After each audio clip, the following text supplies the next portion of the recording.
Uba Prestone tynsong ulong ba jingkren jong jingrakhe dap khat snem ke hanm baula Shoh Dkhar house snem shajar khandai spa nyopu khandai kalong pynshai la ne jingkynthoh bula le Bakla ya kaba where ki khun samla bakim dei baki ieit jaidbynriew da kaba Shoh Dkhar. It's so distasteful, even me also, seeing the statement made by ampareen lyngdoh, senior MLA of Congress Party.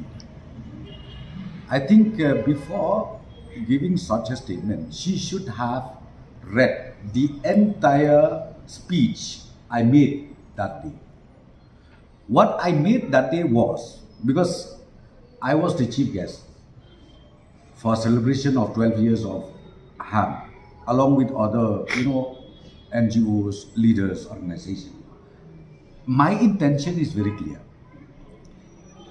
I went back to my history, 1979, when I was only a student. Without thinking anything, I thought maybe ieit jaidbynriew is, beating somebody. But I realized that that was not justified. It was not fair doing that.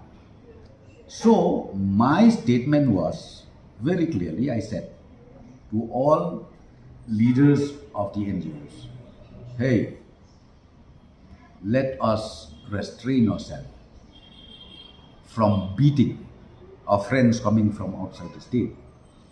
Don't say that when they are here, when they stay here, when they walk here, don't try to say that they are trying to snatch your belongings, your land, or your businesses.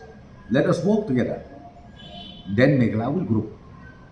So that, in fact, that was the message I given. So Kong Ampareen should have read my entire speech, then react.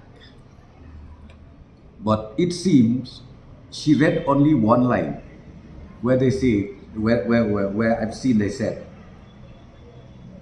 Deputy said, 1979, he beaten up quite a number of non-tribals. Haba kynthoh kylla jingkynthoh ikong ampareen lyngdoh MLA East Shillong uba tynsong ulong bakan long kaba bha ba iru in phla ki kam ne ki jingleh ha ki por ba mynshuwa. Through your past experience, you should share with others. Is it a sin? Is it a crime? Maybe even Kong Ampareen, when she was small, maybe she must have gone through some experience. Why not share? Why not you share your past experience for the betterment of the generation, the present generation and the next generation? Why not we do that? Even you also, you have to share your past experience. Because through past experience, be it good or be it bad, if you can share in a proper platform, so it will become ultimately a genuine contribution to the citizens of the state.